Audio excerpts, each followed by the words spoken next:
because of that, you know, I've like known people over the course of a few years now, and the vibe here is definitely it's definitely a space where you can create your own vibe, if that makes sense. Where you can kind of do your own thing. That's kind of become more prominent as of recent. There are a lot of people here who are doing their own thing, who are throwing their own parties and stuff like that. And it's becoming more and more popular to do that. So shout out to all those guys, Max Groove, Amplify Culture, everybody from KC who's doing that, Danny Maloney. But yeah, that's becoming the vibe when you do that, and they kind of have a theme to them. Day parties are taking off here. Like, everybody's loving brunch. Everybody is loving brunch. You can, like, you'll go to a brunch on a Sunday night, on a Sunday like afternoon, and it'll feel like Saturday night. And like, for real, where the bottomless mimosas will be flowing, and everybody will be absolutely that, like, they will be turned like it's Saturday night. It won't be like a smooth brunch or anything like that, or a vibe chill brunch. It'll be like, yo, like, all right, now, you know, we'll give you, like, you know, your 45 minutes to eat or whatever, and then for 3 hours, let's get it. That's crazy. So like that's very common on Sundays, especially, I mean, if everything clears up with what's going on in the world, you'll get to that point and it'll be like, you know, people will do that. They'll start on Sunday at, you know, 12 p.m. and they'll go until like 8, 9 o'clock at night. Man, I was just like that here. Brunch, okay, brunch vibe. Man, the brunch vibe, I'm telling you, man, if you don't have a scene, get into it. Seriously. Yeah. Get into it. Yeah. Speaking of, Chemist, it is not, so it's not year round. It slows down in the winter because we get snow like crazy. You get snow too. You get snow. Yeah, we get.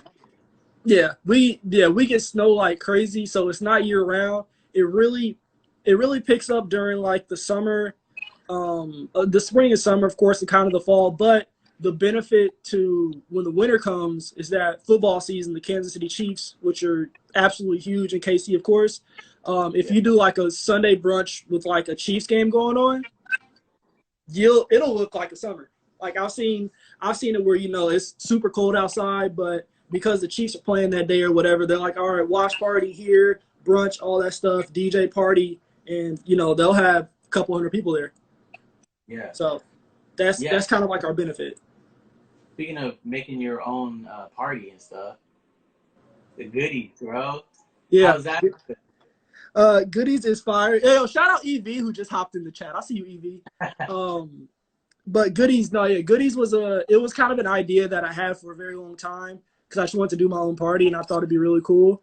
And I just kind of thought of it and I just kind of went with it. I kind of just said, all right, I'm gonna do it. And I just started talking to people, started emailing managers, general managers, all that.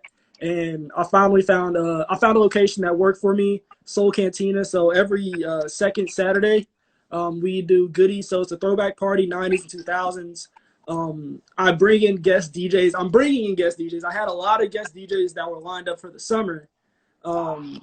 But that kind of everything kind of went away. Shane Canfield, he guested in February. We had a Lovers and Friends party for Valentine's Day. He came through and he killed it. He absolutely like demolished it. So yeah, we do that every second Saturday. It's a super fun party. It's weird because the time feels like it flies by now because like I promote for a month. So it's like as soon as I get done promoting it, next Monday, you know, I'm already doing the rollout for next month's party. And so between like the design, the promo, marketing, merchandise, and then just getting like for February, I bought like Valentine's Day chocolates. I'm doing like t-shirts. I might do like custom sunglasses, stickers, socks. I might do lighters. Hey, what up out there? I see y'all. But for everything, all the merch and everything, I kind of just design all that. And so I was kind of thinking, yo, like what's different? Because, you know, everywhere it gives out shirts and shirts are cool and all that. But I was like, yo, what can I do different? Like, can I give out, you know, candy? Can I give out, I don't know, like hand sanitizer, just whatever. Stuff that's different. Because, you know, t-shirt is cool and all, but it's got to be a dope t-shirt for them to want to wear it again. So. Exactly. Yeah, man. From the pictures I see, man, you guys are killing it. Yeah. Thank you. Oh, I hope you keep it up. It's fun. It's fun. it's fun, and it's because I mean, like, it's a Saturday night, and we do that. We have a lot of fun with it, Yeah. and outside looking in, you could say, it's like it's another Saturday night at another bar. Like, what's the difference? But it's different when it's your own thing. Like when it's something you created because you put way more energy into it. It feels way different, and it feels better. Yeah. You get a lot more satisfaction from it. So if I play, Saturday night at a bar, and then the next Saturday night I do goodies, and it's my party, it's my event. From the promo to actually setting up to being there, all of it feels way better. And it gives you a better feeling because you're like, this is like, it's like seeing your child. It's like if you're a coach in whatever sport, you coach your own child versus coaching somebody else's child. Somebody else's child is cool. They might go off for 3 touchdowns or whatever. What up, Shovik? But if you're doing your own party, it's like your own child. They go out there, they can score 1 touchdown, and you're like, this is the coolest thing ever. So That's crazy, man. Like, what do you think? Because time is flying, man. Like you yeah. said, 90s. Do you think it'll stay in the 2020s area? Yes, because I think so because of stuff like social media, honestly. The way that, so like, for example, I know if you've seen like on TikTok the challenges where they have like the screen split. What up, James? They have the screen split, and they might do songs that they know or songs they don't know or whatever.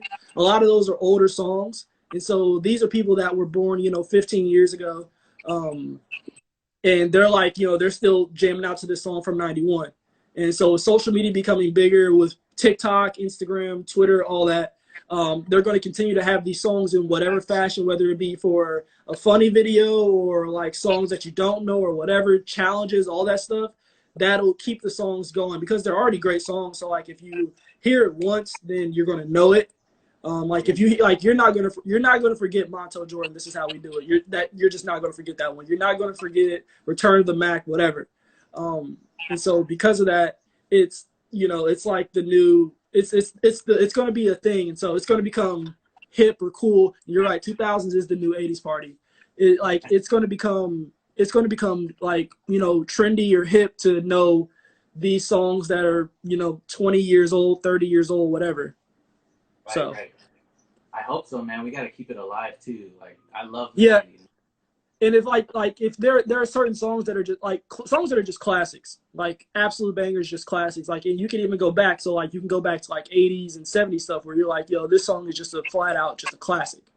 You could tell too, yeah. Yeah, Sure. yeah. There are certain that was like a debate that I was having with somebody. Is like there are certain songs that are good, but there are certain songs that are like bangers. Like Yeah by Usher is a club banger. That song, it goes off at weddings. You can realistically still play it in the club.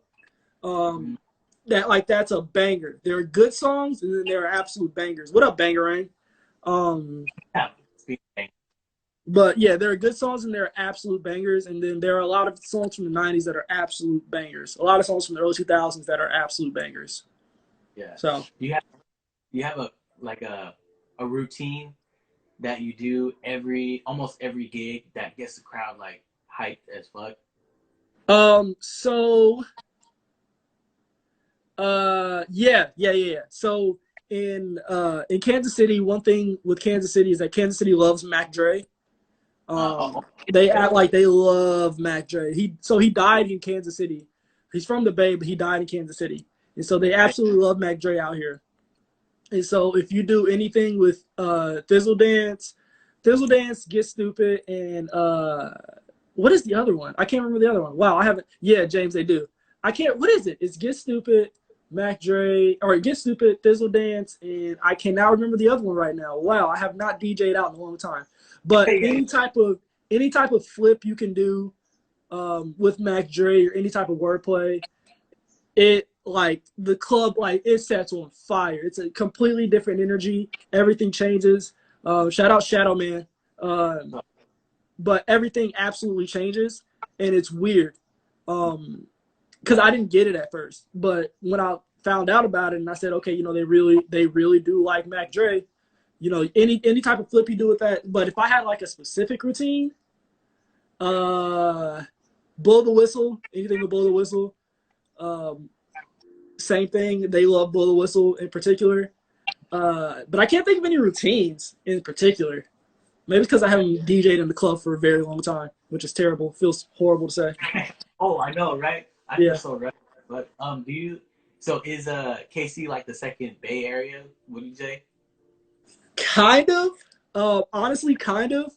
Yeah, because like if you go like for real, because they do like Too Short, they do like Mac Dre. Mac Dre is definitely the number one. Um, Too Short, Blow the Whistle is closely behind it. It's a thing where almost everybody knows it. Like everybody knows Blow the Whistle, and almost everybody knows Mac Dre. And they like it's not like they know it. They legitimately like turn up differently to it. Oh, Like gotcha. they turn up differently to it, and so because of that, you're kind of like all right. It kind of gives you like a second. It's like a Bay Area cousin. It I feels feel like I would say that E40 they don't you can play E40 and they'll absolutely like they'll love it. They don't react to it the same way they do to Mac Dre. I don't know why, but Mac Dre gets them going crazy every single time. for sure, bro. So Yo, speaking of routines though, I think one of my favorite, actually two of my favorite videos that you did was one of them with T Grizzly where you were playing with the bass line yeah, and you were beat match or you were beat playing with it uh huh, with the pizza vinyls. yeah. Yeah, and then my second one was my favorite scratch one you did, and you called out I believe Matsu. You did the this Oh yeah, thing. Yeah, bro, that was yeah. his fuck, bro. But like, what's your favorite video that you ever put out? That I ever put out. Yeah, Ooh, wow. Um, so that T Grizzly one was dope. Um, for sure. I think so. I think one of my favorites that I've ever put out. Just for just thinking like off top. I don't have like a million videos out there, but just thinking about stuff like off top. There was a video I did. It was kind of recent, but it was with the loop roll on the S9 that I was messing Okay. with, and I did kind of like a juggle with it where I would juggle and I would trigger the loop roll to like eighth, 16th, and 132nd notes. I like that one because of how technical it was, and it wasn't something normal. Like you don't normally see people messing with the loop roll function on the S9, and so that's kind of what I like. I'm normally split because sometimes I don't want to overthink routines. I want to just do something that's quote unquote simple. Like if it's quick juggle and then just some cuts, just something or just like a good song or anything like that. I really like doing that. And then on the other flip side is okay, if I have a S9, for example, that it has, all these different layers you can do with it and all these different things you can add, what's something different or special I can do with it, especially with Serato being able to do so many different things now. Like I have my 57 plugged up right now, and Yeah, I saw that. going like thinking about Scratch Live versus like Serato DJ right now, completely different. But the 57 is also a beast. I think people knew it was a monster. So I'm kind of thinking about doing something like technical with that, Yeah, just because it's quarantine, so why not do something different? But um, yeah, I for think that the loop roll video is one of my favorites because I don't know, I dug it a lot. It was very very intricate to me. It was different. definitely. Oh, you killed it, man. You made it look simple as fuck though, for Thank you, sure. thank you, thank you, Yeah. thank you. That one with Shane Canfield too. Yeah. That was Oh, so that was an accident.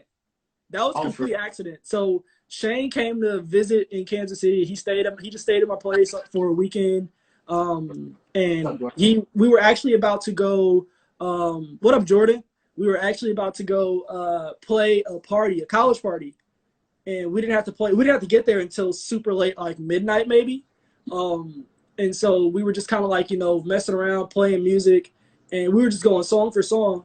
And somebody played Maxwell, and then somebody played D'Angelo. And we were like, okay, these two work together very well. And so we stopped, and we said, okay, what can we do? And so we just started messing with the notes and all that. And Shane's very musical. That's my dude. Like that's my guy. That's my guy. Um, but he's very musical. Like he knows his notes and all that stuff very well, and so he wasn't going to let us just put out anything. He was very, which I applaud him for. That's like what kind of separates him, is that he wasn't going to let us put out anything. He said, okay, this stuff has to be in this key. This note has to go here. This note has to fit in there. And I didn't get it. I don't know music like that, like the notes and theory and all that. Like he knows music theory and everything. I don't know it like that, so I'm not even thinking on that. I'm like, okay, it sounds kind of cool to me. Like, let's do this. He's like, no, we got to switch it here, then switch that. And we did. And I'm glad I listened to him because it ended up turning out very well. So that one is definitely one of my favorites. I forgot about that one. That one is very memorable. So yeah, it's iconic, man. To me, it was like, yeah, thank you. It sparked a thought in my mind. Like everybody does solo routines. Like why don't we team up together and make like, a duo? Like you know. So yeah, props to you, bro. Like thank you. Yeah, definitely. What's next for you, man? What's next for Nick Davis? I know you accomplished a lot. I have not accomplished a lot. I think next for me though, goodies. So I am doing, live stream. I'm gonna be live streaming goodies for the time being until the world opens back up. I'm switching over to Twitch because I live stream goodies in April, and when I live stream goodies in April, I got shut down maybe 10 times. I'm surprised my account didn't get suspended. But I live stream goodies in April on Facebook and Instagram. Didn't work out too well. So I'm going to live stream on Twitch for May. I think the date is like May 9th. Yeah, May 9th. What up, Jam? And I'm going to live stream that. But what's next is a surprise, honestly. I got some merch dropping for goodies. I don't know when I'm going to drop it, but I'm going to do that. I'm going to get some special guests. I got some things in my head that I'm wanting to do. Some special guests. The thing that's awesome about live streaming on Twitch is that if I want to have a homie from across the globe play for goodies, it's very easy because all I gotta do is text them and then just host their channel on my Twitch channel, and it's a goodies party, but it's with somebody in Japan. So that's awesome. I kind of want to utilize that to the best of my ability. Yeah, I want to utilize that to the best of my ability for the time being while we have it. And then when the world opens back up, just kind of keep pushing off that. But goodies is number one on my plate, absolutely. That's like my child, so everything that I'm doing is related to goodies right now. So, yeah. DJing, trying to get better. Of course, always. Yeah, I hope I can come out and just watch you, man. Just like, hey, look, because I think we talked about that. I feel like we talked about that before. By all means, yeah, I'm Midwest. When the world opens back up, the Midwest we have open arms for you. It's a definitely fun place. There's a lot to do here, especially Kansas City. There really is, especially when all the sports start and all the bars become packed, and we got our Sunday brunches that go for 8 hours. So yeah, that definitely can be a thing, no doubt. I gotta come visit the Pacific Northwest because I feel like you guys wear a lot of hoodies, and that's my aesthetic. That's my thing. Hoodies? Yeah. Goodies, hoodies, man. Goodies and hoodies. I got a lot of hoodies. I think I got like 30 plus hoodies. Yeah, bro. Us skinny people gotta wear them, bro. You already know. Yeah. Do it. Yeah, you got a favorite vinyl? I see in your videos that you have a whole bunch of different sets. Favorite? So I really like the pizza ones that I have. I really like the pizza ones that I have. Those are some of my favorites because I just like the line on them. I don't know why. I feel like I use that a lot. But oddly enough, I have a pair of 10 inches that I got. I think I was in New York City. Pretty sure I was in New York City with Matu. And I saw a pair of 10 inches just at a record store. And I kind of said, I've always wanted a pair of 10 inches, but I'm not too keen on buying records offline because I'm afraid they're going to warp because I've had that happen to a couple friends of mine, like when they're shipping or whatever. But the 10 inches that I have, I like them a lot for some reason. because they are smaller and you have to be a lot more delicate with control. So Yeah. though, like that, I think that's cool to me. DJ Koo out of Tampa, he uses 10 inches all the time. And so I was kind of like, like, let me try this. And I tried it, and they're way lighter, like way lighter. So if you try to like juggle or anything like that, everything has to change. Your needle is fine. Everything, seriously, everything has to change. So I like those 10 inches. I actually have a pair of 7-inch Serato records that I also like to use as well. I never really was able to play out them, but after Phase came out, I would put Phase on them in the club. Dude, it was actually kind of cool. And it's like if somebody went to play with me, I'm like, all right, cool. You got 7-inch records, and they're like, no, I'm good. Yeah. So hey, the number one debate when Phase came out, needles or Phase? What do you choose? So there's a club in Kansas City where the subwoofer is right under the DJ booth. There are a couple clubs like this, and the vibration just shot straight up through the turntables, which was not ideal. And so like it was feeling like every song with needles was mix internal all night.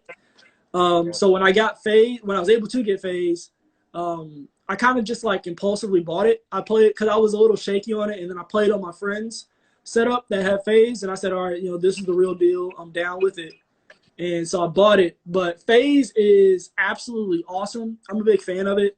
Me too. Especially because my needles are just they're not what they used to be, we'll say. But Phase, I mean, they both have their place. I love Phase because I don't have to burn through my needles anymore, and I can use them if I'm ever playing records or anything like that. The setup for some people can be a pain, which I understand. It's like hooking up an SL2 box all over again. It's actually the same exact thing. But Phase is coming out with that new HID mode. And when that happens, I think because if all I have to do is take the Phase box and plug it from the Phase box to my laptop, then I feel like you're set with that. You're good money. But I personally want to offer an alternative to needles versus Phase. Yeah. CDJs, that's my thing. CDJs are slept on. They are slept on. I love them. I absolutely love them. CDJs? Oh yeah, I love CDJs.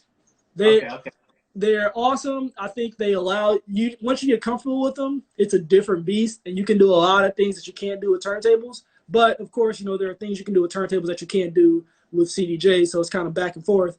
But yeah, CDJs are dope. They're very fun, and it's a little bit of a challenge. It's a little bit different than turntables because the feeling is different, and you don't have a moving platter.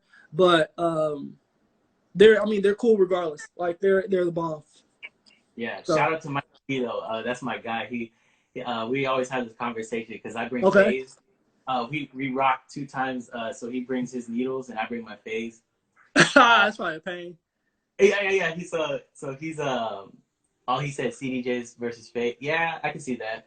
I still gotta get. All right, Mikey B. I see it. Yeah, I still gotta get into CDJs, man. I haven't touched one like freaking ever. Yeah, they're.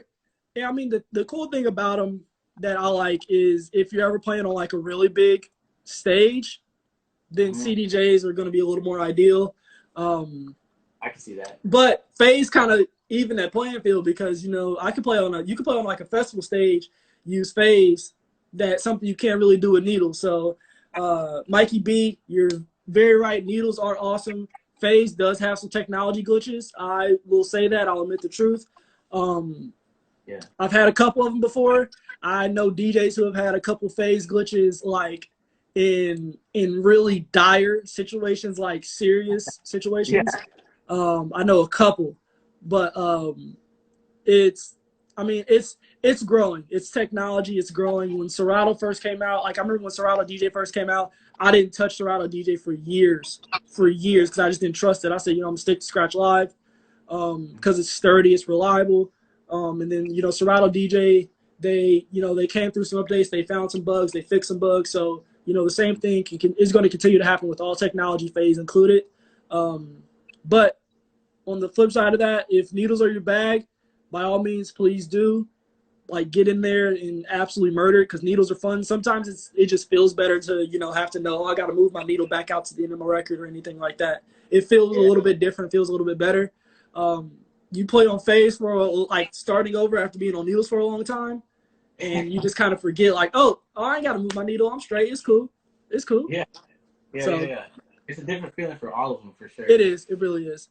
Yo, you got to tell me that experience with Shaq, bro. How was that? Okay, so Shaq. Closing for Shaq was cool. It was. Oh, you didn't open. No, I didn't open. I closed for him. I think Nitty Gritty opened. So no, Valentino Khan opened for him. Okay. And so Shaq. So I was backstage because it was in Kansas City at Power and Light, and I know a lot of the stage managers back there. So I was just kind of hanging out before, because I really didn't have anything else to do, and so I was just chilling. And the way it's set up, you know, they have like a big like loading dock, and they're like, you know, like, when's Shaq gonna be here? Because he had to do a meet and greet. And I was just out there just chilling. 3 black Suburbans pull up. I said, oh, Shaq's here. I didn't know which one he was in. And so you see all these doors opening, and then you see one door, you see like a front passenger door open. Shaq stands up, and he just towers over everybody. And I was a huge Shaq fan growing up, because like a lot of kids, I thought I was going to the NBA. I was a huge Shaq fan growing up. And so it was dope to just meet him, like, from a pure fan point. It was absolutely insane. And so he comes out. I'm like, all right, I'm going to play it cool, because, you know, everybody's freaking out. He stands out because he's Shaq. And so probably like 30 people from like the street run up to him, and he's like taking pictures, signing all the autographs and all that stuff. And they say, all right, you got to go back to the green room. He goes back to the green room. I go meet him for the meet and greet. I actually said, yo, Shaq, can you pick me up? I asked him to pick me up, and he said no. I was so upset. I was like, yo, can you pick me up? He's like, nah. But it was awesome, because he's absolutely huge. Like, however big you think Shaq is, he's bigger. Like, seriously. Yeah. And then right on the doors to go on stage, I was back there just kind of chilling, because I was talking to somebody, and he had snuck out on stage. I had no idea. He comes back through, and he walks like right past me, and he just puts his fist up. He's like, what up, little man? I'm like, oh, hey, Shaq. Dude's fist was like 2 or 3 times the size of mine. And I said, all right, this is cool. Like, I've never usually, like, you know, starstruck or anything like that, but that Shaq is a little different. And so that was absolutely awesome. After when I closed for him, the way they had the stage set up, excuse me, they had like a super tall stage for him to put all the CDJs and stuff on. And, you know, think about this. They had to build a riser that was like 2 or 3 feet, and they had to set it up immediately after he was done for me to get on. And he was like, when he was like jumping and all that stuff, you could see the entire stage just moving. The dude, like, he's a monstrosity. He's absolutely gigantic, absolutely huge. But it was cool to see him. It was super cool to meet him. Like, that was probably one of the coolest experiences I've ever had in my life. Because it's Shaq. Like, I was a huge Shaq fan growing up, absolutely gigantic. So I remember the video. You're like, I could die right now. Like, yeah, seriously, like I could, because like before all the DJ stuff, yeah, man, Shaq, NBA, he was the man. Like, for real, all the way. And so, all right, yeah, cool. All right, you met Shaq. Like, what else is there to do? It's Shaq. I'm good. He's in that elite list of people who just have one name, like Prince, Elvis, Shaq, like just the one name. Beyonce, one name is Shaq. Exactly. He's cold. Man. He's dope, man. He's cold. He's Shaq. What was his set? What was he playing? Oh, he was playing a lot of EDM and dubstep. That's like the avenue he's going into. He's playing a lot of EDM and a lot of dubstep. A lot of like people. A lot of people were on the rail and they were just like headbanging like hard, and he was right there with them. And then it was a very high energy set, like extremely high energy. So I had never heard him play before. I think I might have listened to a set of his like the day before. Because I was just curious, but I knew like Valentino Khan and Nitty Gritty were playing before him, so I kind of knew where it was going. But I had never heard him play, and so I listened to like one of his sets, and I was like, all right, yeah, this makes sense because it's Shaq, so it was like a very big, like high energy set. So, sure. Yeah, that's dope. Like he has his foot in so many avenues, man. He definitely does. He has his foot in just about everything. Honestly, he's like he's Papa John's. He played basketball, all that. Kim has said, so was the table raised? Yeah, no. So yeah, the table was like 6 feet tall. So the table, I think, if I remember correctly, the table was probably like if I was just standing on ground level with it, the table was like at my forehead. And so they built a riser for all the other DJs that was like 2 or 3 feet tall, and they put it up there for the like us normal sized people to stand on. But when Shaq was on, they would take the riser down, and it was kind of like Shaq's ladder to step on stage or whatever. So Man. it was huge. But yeah, he's got his foot in just about everything, from commercials to endorsements to being on TV, DJing. He's got a TV show now. Like, yeah, he's got his foot everywhere. He's lived life right. Yeah, it was like seriously. I promise you, it was up there because I remember I set my laptop up actually, and I gotta find it. So there's a picture because what's common is like after a big festival set or whatever, everybody wants to take like a picture, or like all the DJs want to take a picture with the crowd and everything. So they took a picture. It was Shaq. It was Nitty Gritty, Valentino Khan, and like 2 or 3 other people, like the other people who opened for him. And I didn't know they were taking that picture. And they said, "Yo, Nick, we need you on stage." So I go run out my laptop, setting up my laptop, and then Shaq's on the mic like, "Hey, everyone take a picture." And I'm like, where am I going to be at? So I literally squat down in the corner.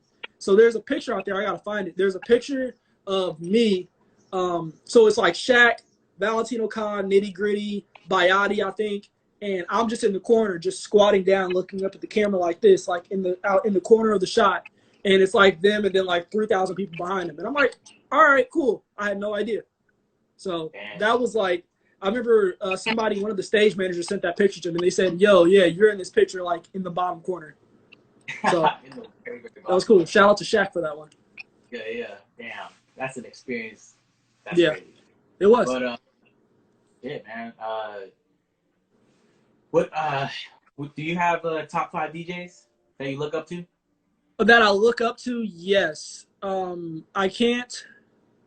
can't put together like a top 5 all time, but in terms of DJs that I look up to or that I like the most, I definitely can. I'll say Craze, definitely, for his skill, but more so his attitude. Like he's dope, and he knows he's dope, and he will tell you every chance he gets that he's dope, which I absolutely adore. So Craze. I am a huge fan of Four Color Zach, of course. Miles Medina, gigantic fan of from the Bay. He's absolutely like monstrous. Crazy Zach, Miles. Ooh, wow. Oh, that's kind of hard. I'm a big Trace fan as well. I love DJ Trace out in DC. And then I'm gonna go. That's 4. I'm gonna sub in 2. I'm gonna do 2 instead of. I'm gonna do 5 instead. I'm gonna do 6 instead of 5. I'm gonna say Beastie and Archie. So Beastie is currently in Austin, and Archie is out in Chicago. They are 2 dope dudes. They're from Kansas City. They live in Kansas City, I should say. But they're 2 dope dudes. Both of those guys are Red Bull 3 style dudes. They are very versatile, absolutely versatile. They are monstrous in technical skills, selection, all that stuff. There's some guys that I look up to. So shout out to them, Beastie and Archie. So yeah. Damn. Yeah, so, it's hard because there's different kinds of DJs. There's like correct battle DJs, scratch DJs, wedding DJs. Yeah. There's a whole bunch of avenues, man. That's what I kind of love about DJing, though. You know what I mean? There's so many different ways to take it. Exactly. What about scratch DJ, like specifically? Do you have a favorite? So if we're just talking about pure scratch DJs, I'm gonna say Craze. I'll put him in because I mean he's in the scratch and battle. He's in a lot of categories, but like scratch and battle, definitely. Craze. D Styles because D Styles is the smoothest scratcher you'll ever meet. Period.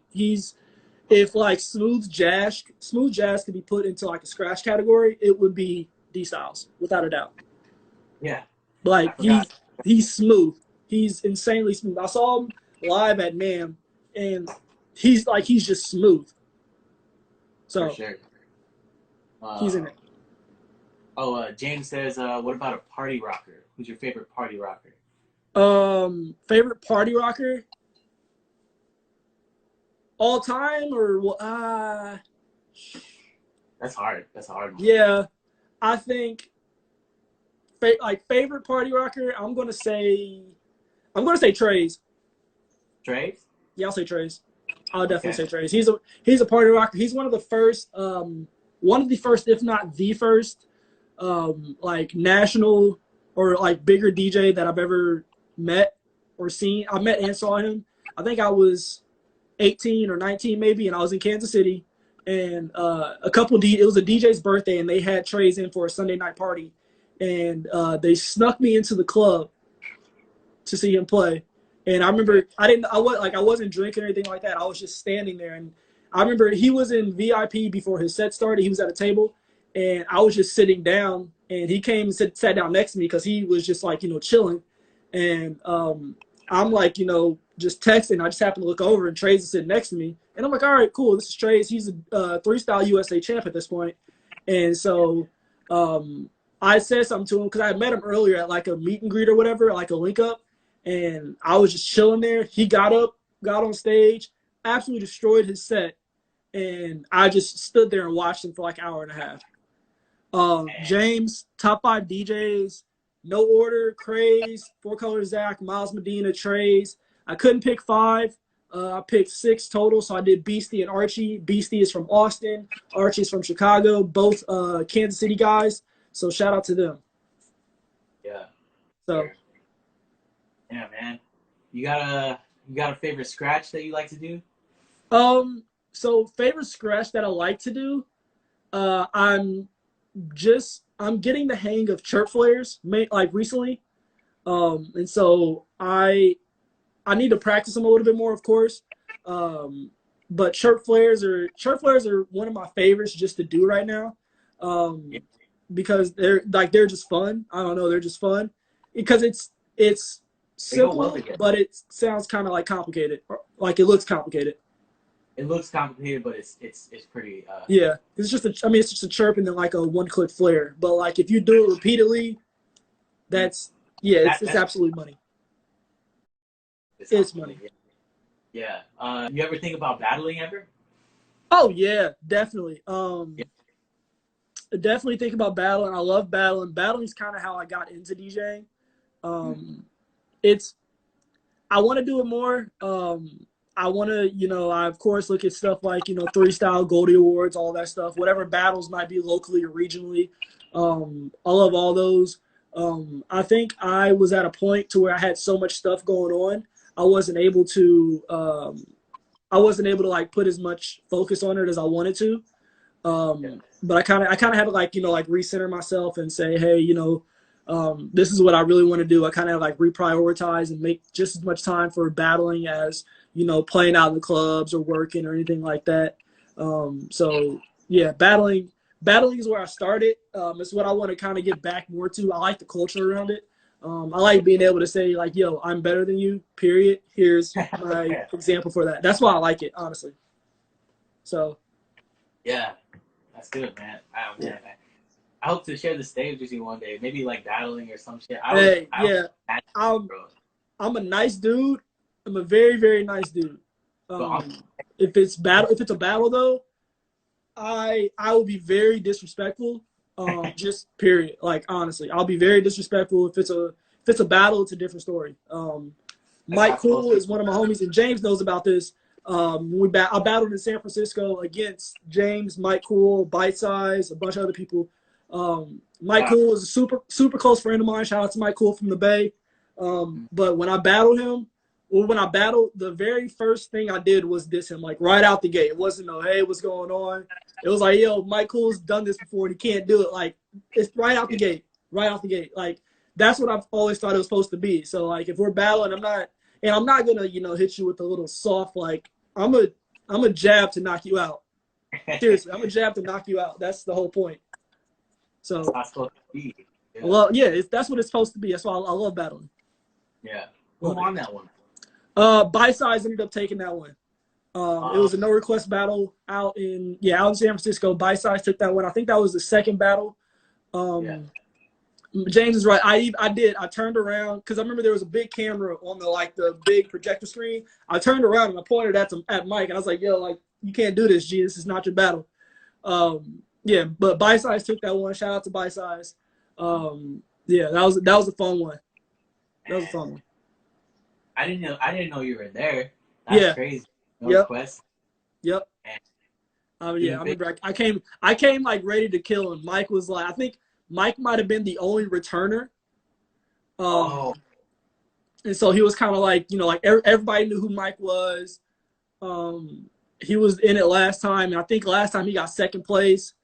So like it made sense. Like, all right, Mike's like a heavy hitter in this battle. So I said, all right, cool, Mike, all right. And I remember combing through his Instagram to find his sample, recorded it, loaded up everything. So like, all right, I'm calling Mike out by name.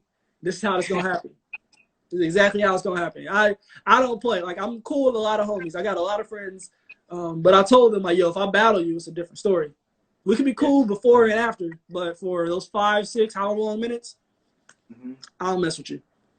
Yeah. For sure, like, everybody has nerves and stuff. Yeah. Especially when you're performing like that, like in front of a crowd. How do you manage it? So I try to, say like I have nerves of steel, but the funny thing about that battle, and I'll use that battle as like an example. And I don't know if James knows, I don't know if anybody knows this. So that entire performance, I think our set was like maybe 10 minutes or something like that. I blacked out for the entire 10 minutes. I don't remember any of it. I remember starting, pointing at Mike, and then I don't remember anything else. Like, at all. So I kind of just like went to do it, and I just blacked out, and I kind of went into like robot mode. But the thing that I guess kind of helped me with the nerves, because I remember I talked to Lazy Boy before, and he told me, he was like, do stuff that you can do. Don't try anything. If you can kind of hit it at home, you're definitely not going to be able to hit it in front of a couple hundred people. So that kind of like reassured my nerves, because it was kind of like, all right, let me do something that I know I can do, and all this is stuff that I know I can do. But in any type of like, I've been like, I remember I was been in a scratch battle in Kansas City, and I was kind of cool but kind of nervous about that one. And the thing that didn't help was DJ P, who was absolute legend, God DJ. He was the judge for it, and DJ P doesn't play at all. He's OG. He's a real one. And so for him to judge our scratches, what he did was he literally like came right up to like the decks where we were scratching at and just stared right at us while we scratched for however long, which was dope. But like my nerves were like overcoming me with that. But my mindset was, all right, don't do anything that you can't do. Don't try anything. Don't try to flex. Now is not the time to flex, because if you flex and you mess up, it's a wrap. So, nerves are definitely a thing, but nerves mean you care. So if you weren't nervous, that means you really don't care about what you're doing, which that's not where you want to be at. That's not, man. Not. Well, shit, man. Hey, I appreciate you coming on with me, bro. Hey, I appreciate you having me, man. Bro, you're a motivation to me. Thank you. Likewise. Hey, I saw you putting edits out now, boy. What's up? You putting edits out, man? You big time. You got edits out, boy. Yeah. Congratulations, man. Appreciate you, bro. You big time. Yeah, it's just that one. But hey, we'll talk in a little bit, bro.